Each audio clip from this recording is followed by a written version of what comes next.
Boa noite, todo mundo.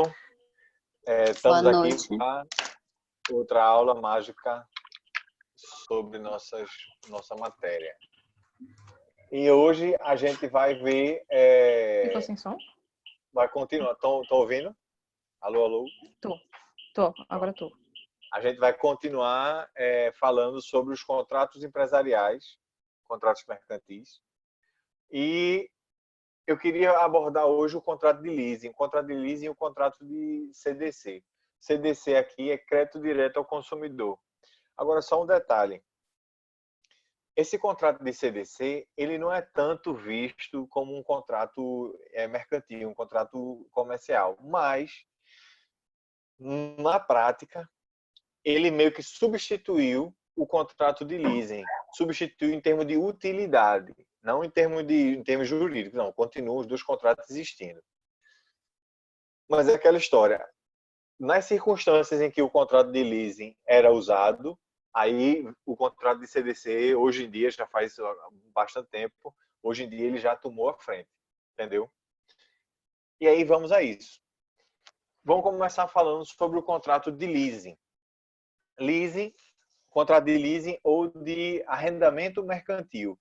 É a mesma coisa. Se vocês virem aí livros ou questões falando sobre arrendamento mercantil, é contrato de leasing, entendeu? É a mesma coisa em termos de lei, essas coisas assim, de tratamento. E aí vamos a isso. O contrato de leasing, apesar de eu estar comparando na aula de hoje o contrato de leasing e o contrato de CDC, mas eu vou usar como primeira comparação o contrato de leasing com a compra e venda, como é que chama? Com reserva de domínio. E por quê? Porque no contrato de leasing, você entrega o bem vamos dizer assim, a uma outra pessoa e esse bem permanece na propriedade do vendedor. Nesse caso aqui, do arrendatário. Do arrendador. A gente tem aqui o arrendador e o arrendatário. Entendeu? Como é que chama? Justamente por isso a gente pode já dizer que é um arrendamento mercantil. O contrato de leasing, apesar dele aparentar ser muito uma compra e venda, na verdade ele está mais ligado a um contrato de aluguel, de arrendamento, do que uma compra e venda em si. Por quê? Porque o que acontece é o seguinte. Imagine que você vai comprar um carro. O contrato de leasing foi muito usado na compra de carro. Aí você vai comprar um carro. Só que, obviamente, você quer parcelar essas coisas todas. Você não tem dinheiro para comprar à vista. Uma das opções é você fazer isso através do contrato de leasing.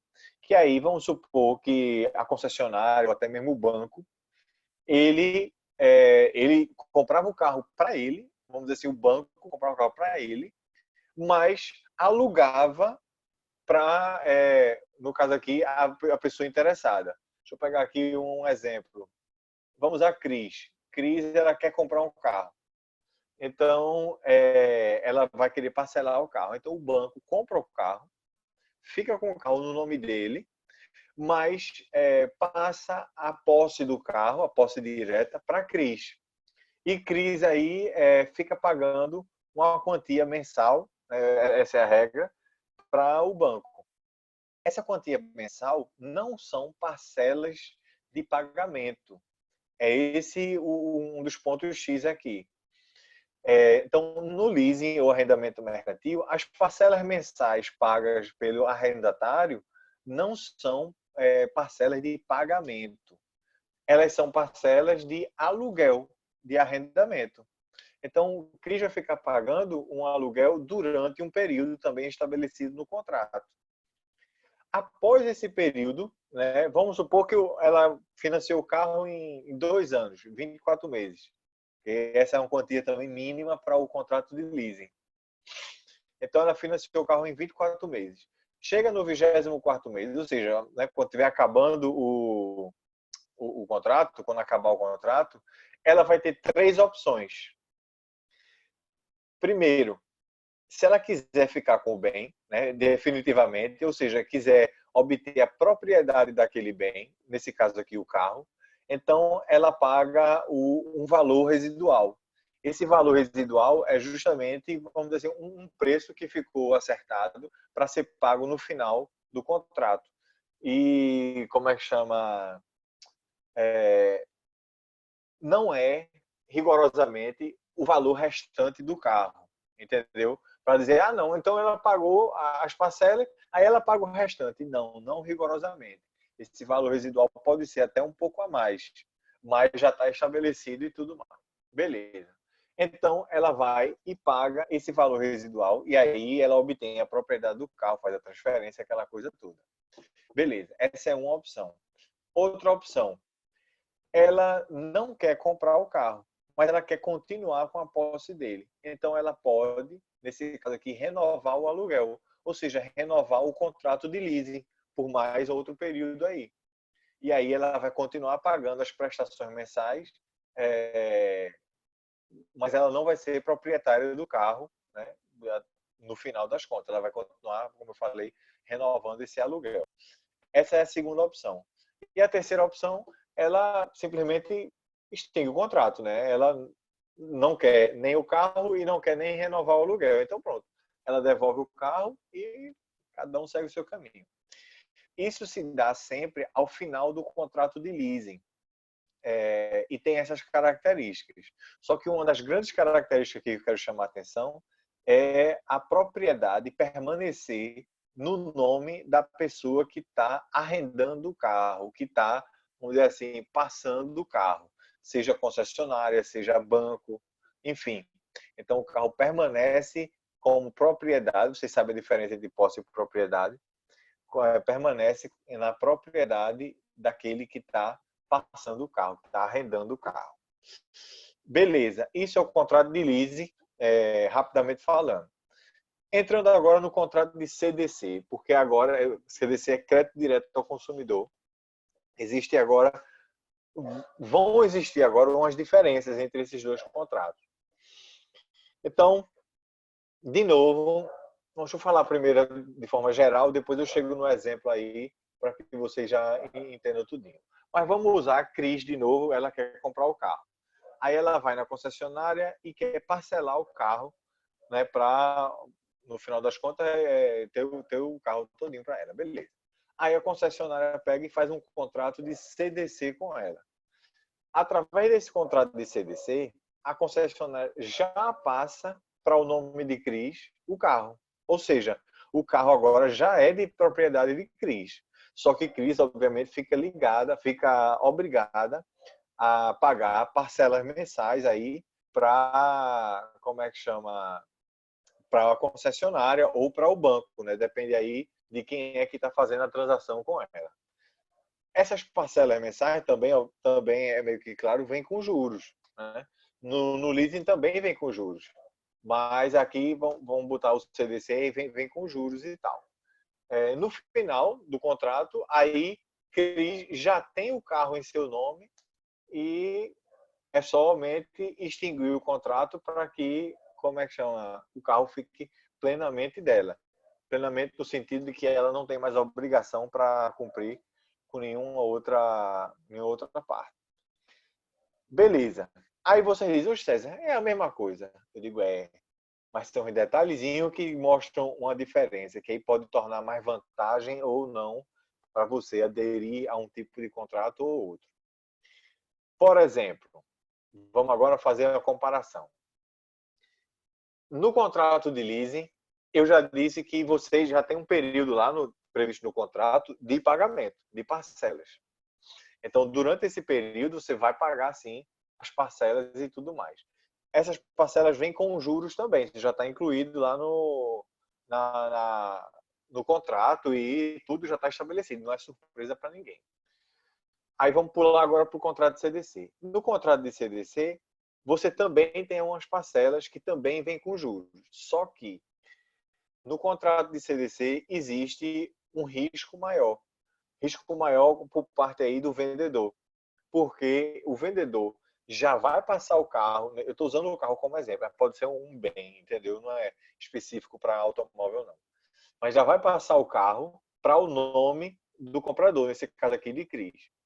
E se de repente Cris deixar de pagar e tudo mais, vai ter um trabalho muito maior para, vamos dizer assim, provar que o carro não é dela, aquela coisa, tem que mudar de volta o nome do carro, ou a propriedade, etc. Então, por causa desse risco, os juros das parcelas do contrato de CDC, eles são maiores. Existe aí essa diferença entre juros. No contrato de leasing, os juros são menores, no contrato de CDC, os juros são maiores. Pronto, beleza. Essa é uma diferença bem rápida também. Só que, agora vamos voltar para o contrato de leasing. No contrato de leasing, imagina que em um determinado mês você, como é que chama? Você ganhou mais, né? Tá com, sei lá, mais dinheiro. Você está com mais dinheiro. E você quer adiantar um pagamento. Porque aí você adiantando o pagamento, no final das contas você paga menos juros, porque já diminui aí um pagamento. Aí você quer fazer isso. No contrato de leasing, você não vai conseguir fazer isso. Você não vai diminuir as parcelas, porque você adiantou uma ou outra e etc.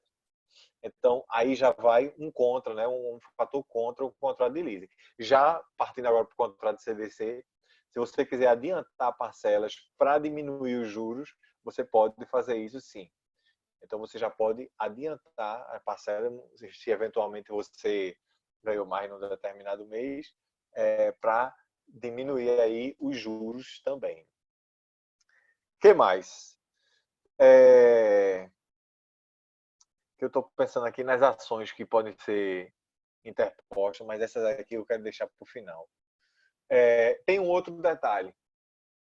No contrato de leasing, não há a transferência, pelo menos durante o contrato, de propriedade. No contrato de CDC já existe, né? Você já existe essa transferência de propriedade. Então, no contrato de CDC é cobrado o IOF. IOF, vocês sabem, Imposto sobre Operação Financeira. Então, é cobrado o IOF no, como é que chama? No contrato CDC. No leasing, não.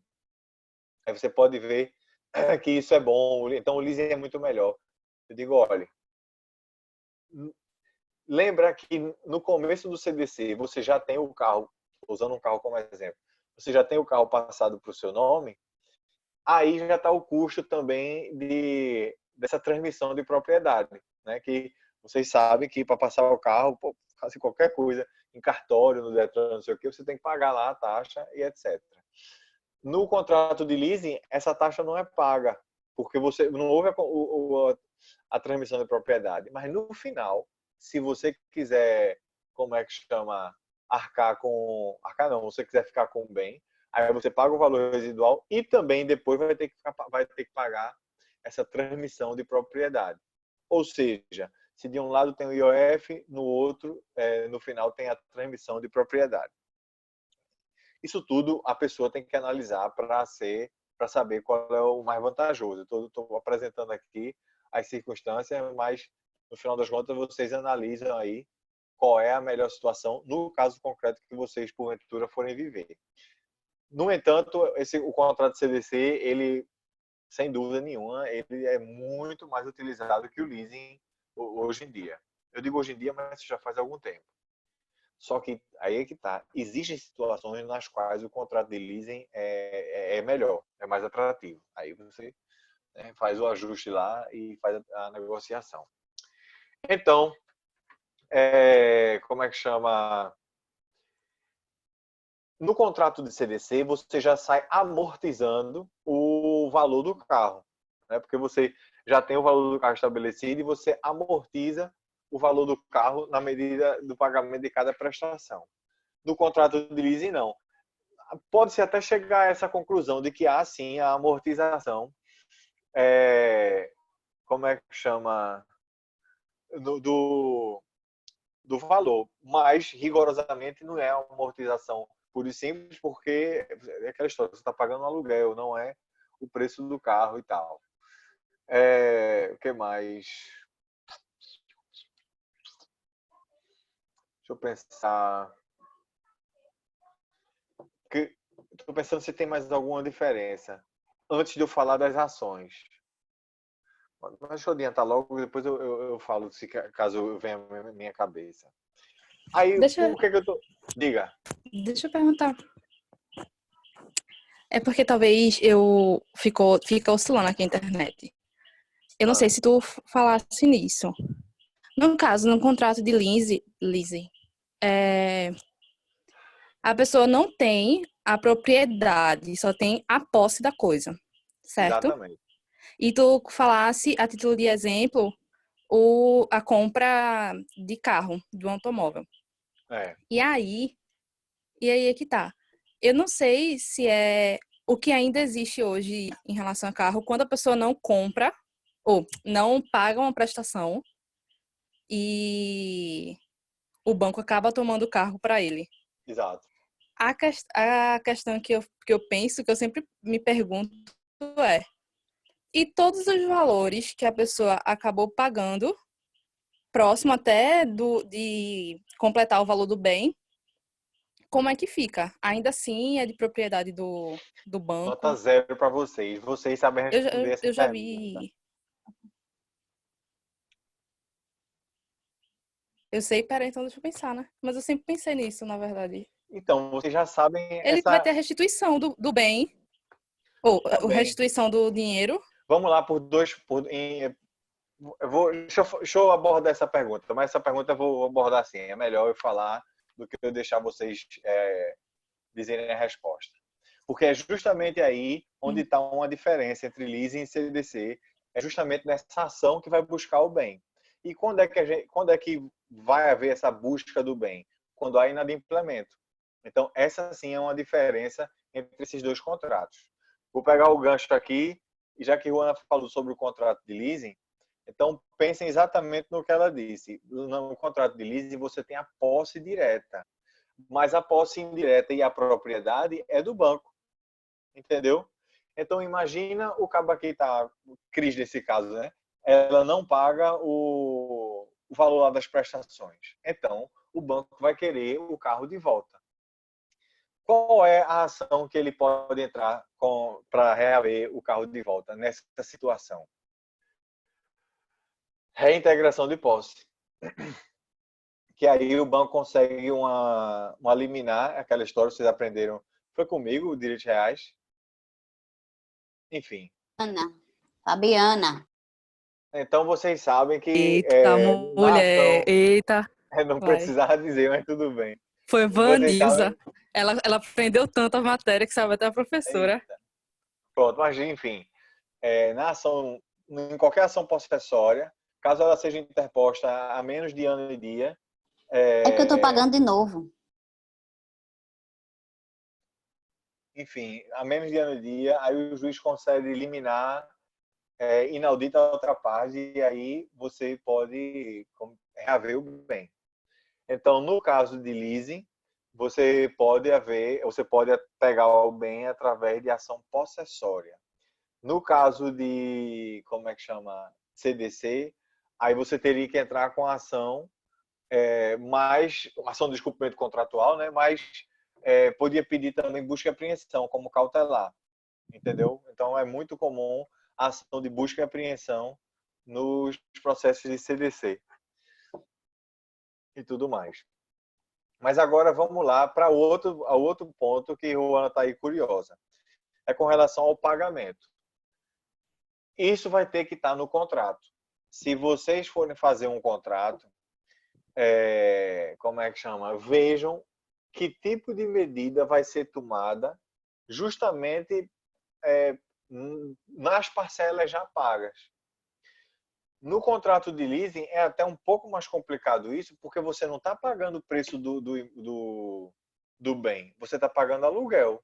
Então, o aluguel está pago e pronto. Então, você não vai receber nada de volta, a não ser que esteja no contrato. Mas se eu entendeu a moral da história, se eu estou pagando um aluguel e esse aluguel não é cumulativo, porque não está somando um preço a nada, porque, como eu falei, é um aluguel. Então, o aluguel que eu já paguei, entendeu?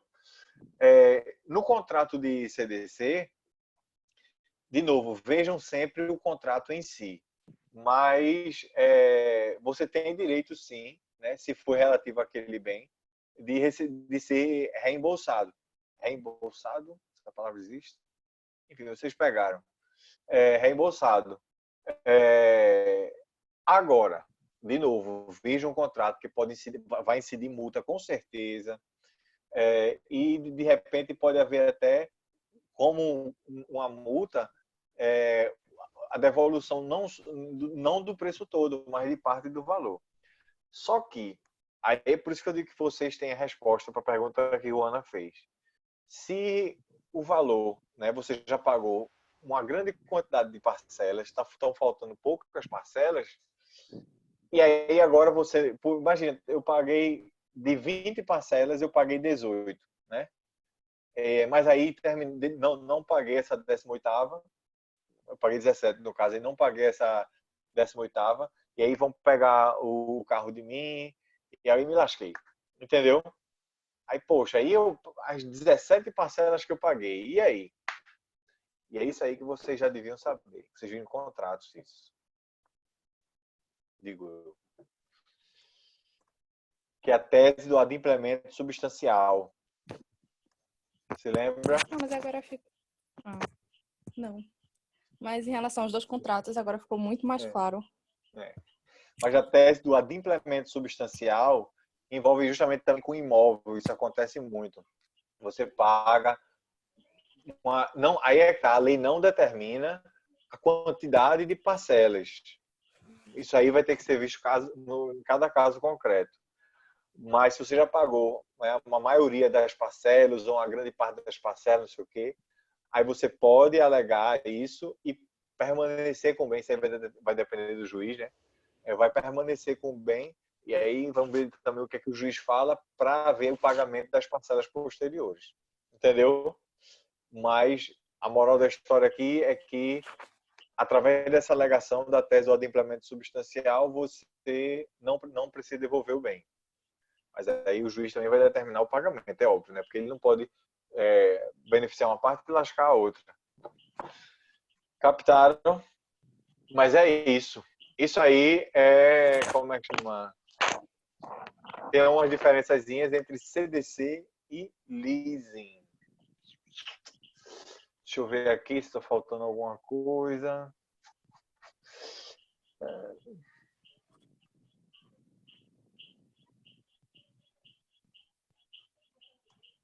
Já falei de juros, né? Juros. Aí, a aquisição eu acabei de falar, que é o IOF. Acabei de falar, não, falei antes também. Estou vendo aqui que tem aqui eu pontuei, aí só estou vendo, conferindo se está faltando alguma coisa.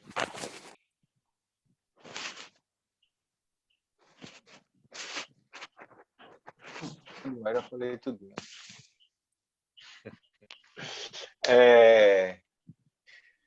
Pronto. Em termos de leasing CDC é isso. Com relação à compra e venda com reserva de domínio, aí seria bom até para, como é que chama?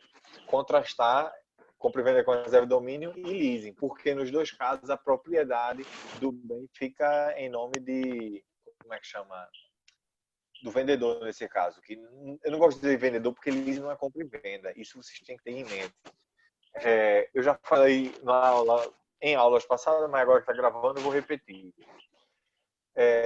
Já que leasing não é compra e venda, leasing é essa parte de arrendamento, por isso que é arrendamento mercantil, é de um contrato de aluguel que no final você paga esse valor residual, se for o caso. Então, ele não pode ser tratado como tal, né? É um tanto óbvio isso. Se não é compra e venda, então não pode ser tratado como compra e venda. Por isso que você não pode emitir duplicata tendo como base um contrato de leasing. Porque a duplicata ela só pode ser emitida em 2 situações: contrato de compra e venda mercantil e prestação de serviço. E leasing não se enquadra em nenhum dos dois. Então é por isso que eu não quero ficar falando comprador e vendedor quando falar de leasing, porque não são esses os termos. Seria arrendador e arrendatário se for falar de forma bem técnica. Mas aí o que é que eu ia falar, poxa? Perdi o fio da meada. Mas já eu lembro. É, Aí eu falei já também no começo da aula que o contrato de CDC ele não é tratado rigorosamente como como um contrato de contrato mercantil, um contrato comercial. Mas eu achei por bem trazer esse contrato aqui justamente por essa diferenciação com o leasing, que foi o que realmente veio meio que substituir em termos de utilidade, né? O contrato de CDC passou a ser, como é que chama, usado muito mais do que o leasing. Agora, eu lembro quando eu fui comprar meu carro, há 17 anos atrás, não, eu tô brincando, meu carro não é, velho, não é tão velho não. O pior é que eu acho que ele é bem mais novo do que ele é, efetivamente. Mas enfim, quando eu estava comprando o meu carro lá na concessionária, aí eu, como é que chama, no balcão, né, esperando aquela coisa andando e o cavalo circulando, pagando documentação. Aí tinha os panfletos, obviamente, de compra e venda de carro, né, fazendo propaganda da própria concessionária. Aí um dos panfletos era explicando como é que pode ser o contrato de compra e venda. Aí eu achei engraçado porque eles usaram uma redação bem bonita, mas não disseram o nome do contrato, mas estava na cara. Aí eles dizendo que através do contrato você leva o automóvel, né, para casa, fica pagando uma quantia mensal e no final do microfone, olha, assim, e no final do microfone, olha o que eu li aqui no microfone, né? No final do contrato, você escolhe, ou você paga um valor restante, ou você renova o contrato, ou você pode devolver o carro sem precisar ficar com ele. Aí eu digo, seria um contrato de leasing, pô. Entendeu? Ou seja, ainda é bastante utilizado, né, o contrato de leasing, só que em termos de quantidade, aí eu falei, os contratos CDC já está muito mais aplicado do que nesse caso. Agora, pensem o seguinte, imagina vocês têm uma locadora de automóvel. Aí locadora de automóvel, vocês alugam um carro, né? Então, é aquela história. Depois de 2 anos, um carro alugado, ele normalmente está mais lascado, né? Do que um carro, vamos dizer, próprio, dependendo também do tipo de proprietário. Enfim, mas vamos supor, vamos pela regra geral. Então, um carro próprio, ele tá mais conservado do que um carro alugado. Porque o carro alugado, além de passar pela mão de vários utilizadores, ele, como é que chama? Ele roda um bocado e tudo mais. Então, imagina se você compra um carro através de um contrato de leasing. Você compra não, né? Você pega um carro através de um contrato de leasing. Só que esse carro, em vez de ser para você fica alugando ele. E aquela história, todo mês você fica pagando o valor lá. Chega no final do contrato, aí vem a dúvida. Você quer ficar com esse carro ou você quer aí tá, renovar o contrato de leasing ou simplesmente devolver? Aí pensem bem, você está com o carro. Às vezes esse carro já está todo lascado porque foi muito usado durante o período de aluguel. Você ficar com esse carro, você vai ter que gastar com manutenção, vai ter que, como é que chama? Enfim, fazer um monte de coisa. Você vai ter que gastar só bexiga. Então é muito melhor, aí que tá, depende da situação, você não renovar o contrato de leasing e devolver o carro e acabou-se. E aí você pode até pegar um outro contrato de leasing com outro carro. Estão entendendo? Por isso que no caso concreto você tem que analisar. Ou às vezes é até melhor renovar mesmo o contrato de leasing. Você continua pagando o aluguel. Aí que tá, você vê aí a circunstância. Por isso que eu não quero dizer que o contrato de CDC ele veio substituir o de leasing agora não é utilizado. Não, ele é muito utilizado. Só que, como tudo, a gente tem que sempre ver a adaptação e a aplicação no caso concreto da situação da gente, né? O que mais que eu posso falar entre esses contratos? Eu ia fazer hoje, O senhor ia falar de compra e venda com reserva de domínio. Não, mas isso aí vocês, teoricamente, também já viram em compra e venda. Eu só estou aqui relembrando. Mas na compra e venda com reserva de domínio, você compra um bem, mas esse bem fica na propriedade da pessoa, do vendedor, né? E aí, no final da compra, no final do pagamento das parcelas, é que há a transferência de propriedade. Isso daí, como eu falei, vocês viram lá em compra e venda, lá atrás, e relembrem-se desses fatores, desses tipos de contrato. Até friso o seguinte: no ramo empresarial é importante saber contratos, porque os empresários eles estão negociando o tempo todo. É a natureza da atividade empresarial. Tudo bem que há negociações mais simples, que há ramos mais simples e tudo mais, mas o empresário está lá negociando. Então, você, como advogado de um empresário, é preciso saber, sim, as opções que o empresário pode ter para ser melhor para ele, entendeu? Ou pior, no caso, dependendo aí do tipo de contrato. Aí eu digo para vocês revisarem, mas eu penso até muito mais na prática. É importante vocês darem uma olhada nos contratos do mercado, ou seja, do ramo que o empresário ele atua, para saber que tipo de contrato é usado naquele meio, para que aí você já domine isso aí.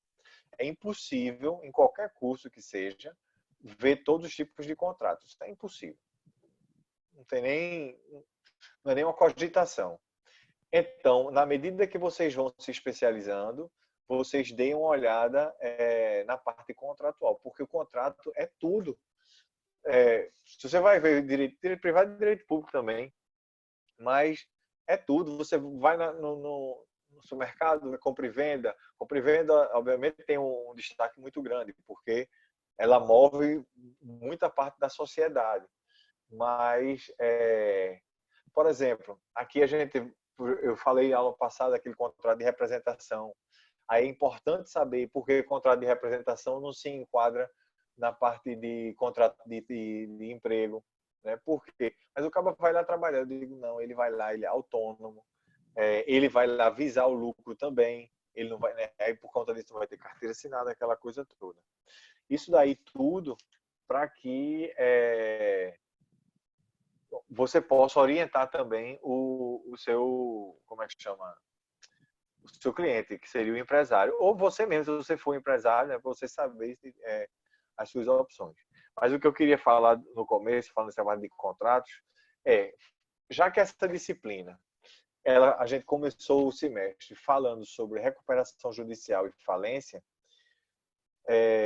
e aí a gente falou muito sobre o administrador judicial. Eu vejo mesmo na prática que o administrador judicial ele tem que ter um domínio grande dessa parte, não só de administração de empresa, mas contratual e de organização de empresa. Porque se você for administrador judicial de uma falência, você é quem vai fazer as negociações, os contratos e tudo mais. Mesmo que a empresa esteja fechada, você vai ter que administrar todos aqueles bens daquela empresa.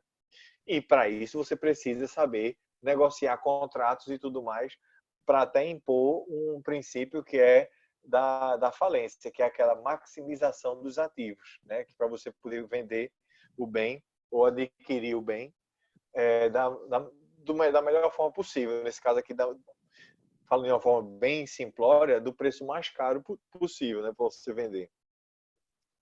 E aí é preciso sim ter um domínio grande dessa parte de contratos e tudo mais.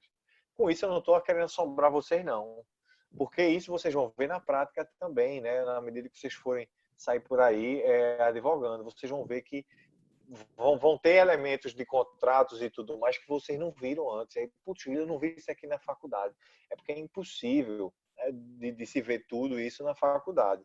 Vocês aqui sinceramente falando, tem uma oportunidade de ouro de ver esses contratos que a gente está vendo aqui já, porque já mostra a vocês outros tipos de contratos. Eu quero, inclusive, acho que dá tempo, porque a gente está bem no assunto, os contratos que a gente tem para ver são, vamos dizer assim, a explicação não demora tanto nas aulas seguintes. Aí eu estou querendo ver se eu encaixo contratos bem recentes, contratos eletrônicos e etc. Porque aqui no Brasil a gente não tem uma disciplina, né, de direito eletrônico. Mas isso já é uma, como é que chama? Desde quando eu estava na faculdade, ou seja, há 2 anos atrás,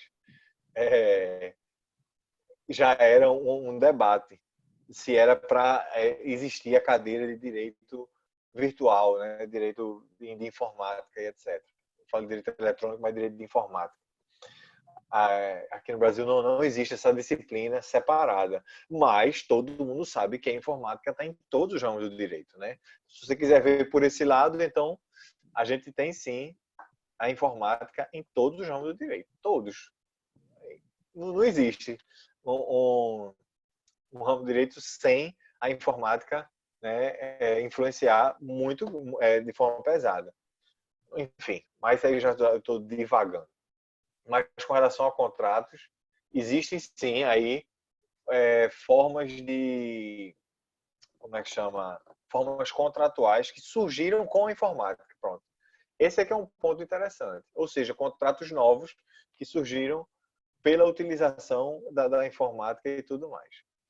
Por falar nisso, eu acho que eu já falei para vocês, mas para eu não correr o risco de não ter falado, aí só trazendo para reflexão. Existe, que eu não mandei para vocês, foi para outra turma, que uma turma de Empresarial 1, que eu pedi para eles fazerem uma comparação com relação à definição de empresário que a gente tem no Código Civil e a definição de empresário que está sendo proposta pelo projeto de lei 487.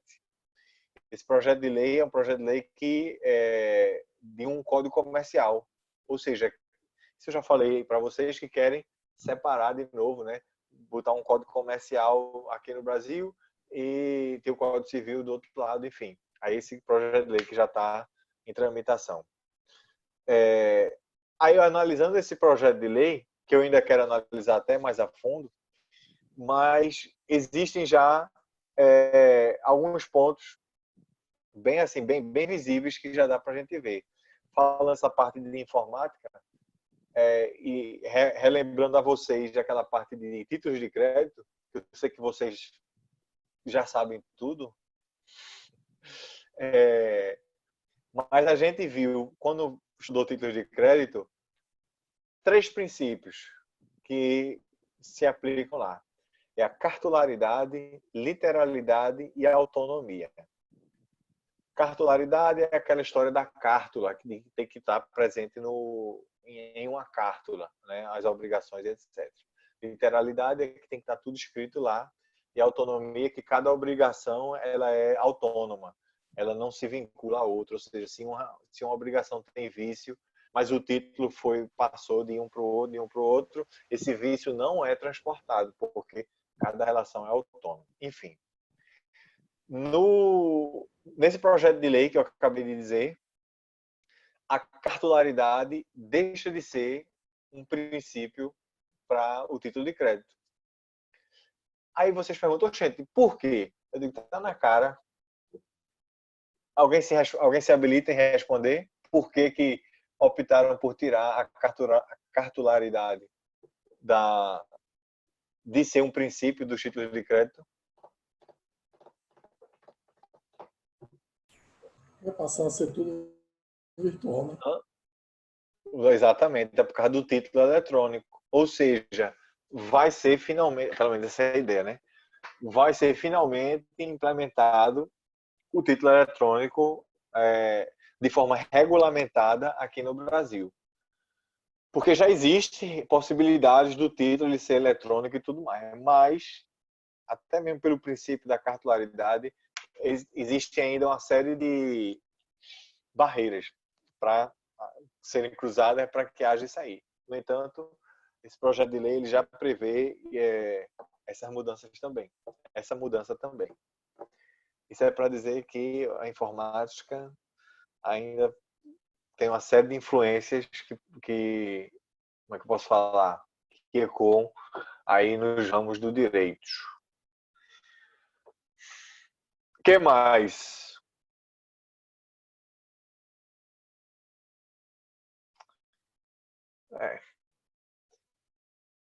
Hoje, poxa, hoje eu fico agoniado, eu fico querendo falar mais com você. Fico não, eu quero ir embora. Mas vocês têm dúvida com relação ao contrato de leasing e de CDC? O que eu quero fazer é o seguinte, o que eu iria fazer hoje se fosse uma aula, aquele negócio na sala de aula. Aí eu ia fazer um contrato, eu ia pegar um modelo de contrato de um e um modelo de contrato de outro, fazer vocês compararem, para depois a gente Podia passar pra gente, né? Não, porque... Não a atividade, só o modelo pra gente ver. Não, assim, aí se eu posso. Aí se eu já separei aqui, inclusive. Tá pensando o quê? Sou demais. Atividade a gente tá liberado. Mas já peguei sim. Modelos simples, eu não vou atrás de modelo complicado não. Mas peguei sim modelo de leasing e de CDC. Aí vou ver se eu passo para vocês pelo portal e aí vocês podem comparar. O que mais que eu posso falar? Aula que vem eu quero falar sobre... Não, eu não vou dizer o que eu vou falar na aula que vem, porque eu tô aqui matutando 2 assuntos. Mas a minha dúvida é se dá para ver esses 2 assuntos na mesma aula. Mas eu vou ver. Mas de todo jeito, a aula que vem a gente vê esses contratos empresariais, contratos mercantis e tudo mais. Com relação à prova, alguém aqui ficou de fazer segunda chamada? Eu acho que aqui todo mundo fez, não foi? A prova? Quem ficou de fazer segunda chamada já reprovou. Não, eu tô brincando. Mas tem que mandar um e-mail, eu não sei para quem, é melhor vocês verem isso com Isabela. Eu só quero dizer que vocês têm que se cadastrar, é aquela velha história. Não é automática a inscrição na segunda chamada, então vocês têm que informar, vocês têm que não sei o quê. Eu não sei com relação a dinheiro, eu acho que não vai ter esse semestre, né, porque não tem a taxa para pagar a segunda chamada, mas tirem essa dúvida com a Isabela também para saber para onde direcionar o e-mail. Paga não. Paga não, não. segunda chamada não. Pronto, falou a representante. E como é que chama? Segundo Isabela, viu? Ela botou lá no grupo. Então tá dito. Mas vai de todo jeito. Então eu vou pergunta a me Júlia. inscrever e se me cobrar, eu vou botar na conta de Júlia. Na minha mesmo não. Na de César. Mas não, o problema César, é esse. Já que eu sou quando acabar a professor quarentena, e a própria vamos aluna para disse que vai se inscrever turma sem todinha. necessidade, eu vou reprovar. Ui.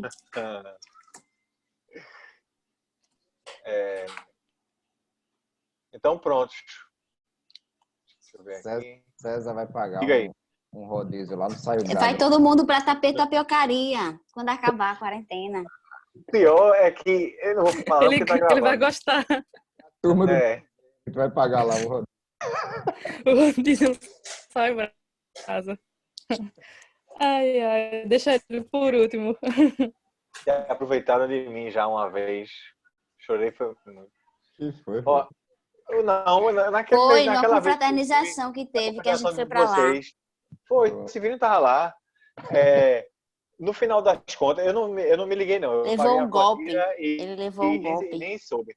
Mas disseram que eu paguei mais do que um bocado de gente e eu não comi nada, pô. Eu cheguei lá, também um bocado de gente tava saindo. Aí eu, que droga. Juana de Olho Grande foi comer sobremesa, eu disse, tá bom, eu como também. Aí tive que pagar a sobremesa. Ou seja, fui o donzelo mesmo da história, né?